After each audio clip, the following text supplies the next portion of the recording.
enfin, je vous montre ma recette de Korean Short Ribs ou côte courte coréenne, qui est une de mes recettes favorites et un grand classique des restaurants de cuisine coréenne à Montréal et ailleurs d'ailleurs. La première fois où j'ai goûté au Korean Short Ribs, c'était au cook-off qu'on fait à chaque été dans notre cour. En fait, c'était la 2e édition. Si vous êtes curieux et vous ne savez pas de quoi je parle, allez voir ici. Mais c'est une grande fête de jardin où chacun doit faire griller sur le barbecue sa recette fétiche et on fait une compétition et tout le monde mange très, très bien. Toujours est-il que mon ami François, la 2e édition, avait fait une recette de côte courte coréenne et c'était tellement bon. Le seul problème, c'est que, bon, on en fait une certaine quantité. On était au moins 20 convives, alors j'ai mangé un petit morceau comme ça et je suis restée sur mon envie. J'ai donc fait plusieurs recherches. Il y a plusieurs recettes qui sont assez similaires d'une à l'autre et c'est toujours très bon. Par contre, chose à savoir et à ne jamais oublier, dans votre marinade, vous devez toujours avoir soit de la poire japonaise ou de l'ananas. Parce qu'il y a dans ces deux fruits des enzymes qui servent à attendrir naturellement la pièce de viande en question. La partie la plus difficile de tout ce processus, c'est de trouver un boucher qui va accepter de vous vendre la pièce de viande de côte coupée dans l'autre sens.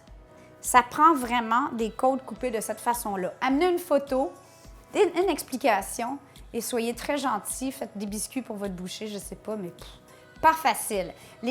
Toutes les fois où j'ai essayé à mon boucher local, il me regardait et il disait « Ben attends, là, tu veux des spare ribs, ma petite fille? » Je dis « Ben non, pas des spare ribs, je veux des short ribs. » Tu veux que je les coupe plus courtes? Non, dans l'autre sens.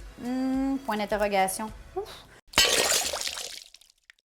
Ma minute d'humilité, c'est que la première fois où je les ai fait moi-même, justement, j'ai sauté l'étape de l'ananas ou de la poire japonaise. Je me disais, bah, j'en ai pas, c'est pas grave. Ça sentait bon, c'était beau sur le grill, c'était magnifique. J'étais comme tellement fière. On met ça à la table et là, du coup, on avait l'air d'une gang de vikings qui n'avaient pas mangé pendant 1 an parce qu'on était comme... Les enfants étaient comme, c'est bon, maman! C'est un peu dur à mâcher. Alors maintenant, j'ai trouvé la bonne recette et c'est celle-ci ici. Cette recette me vient du livre K-Food dont je vous avais parlé justement au mois d'octobre et novembre.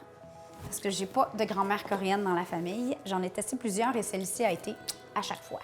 La marinade, j'ai besoin de 2 oignons verts coupés en fines lanières, une demi-poire asiatique, un demi-oignon régulier, 12 gousses d'ail émincées, un morceau de 5 cm de gingembre épluché et coupé très finement, 200 ml de sauce soya régulière, 2 cuillères à table d'huile de sésame et 3 cuillères à table de sucre, soit cassonade ou de sucre brun mou. Une pincée de poivre. On combine tout simplement tous ces ingrédients et on va étendre ça sur nos short ribs coréennes pour que ça puisse mariner pendant toute la nuit ou à tout le moins au moins 6 heures. Donc vous pourriez le faire le matin pour les préparer le soir sur le grill pour vos invités.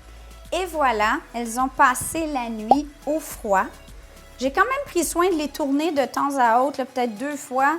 Une fois avant de me coucher, une fois ce matin, pour qu'elles soient bien enrobées. Et de là, on va simplement les sortir de la marinade et les envoyer directement sur le grill. C'est tout. C'est simple, hein?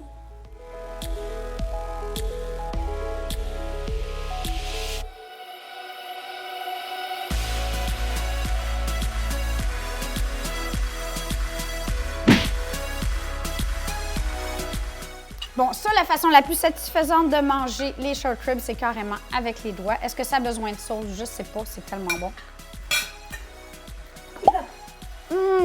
Maman, est-ce que c'est bon?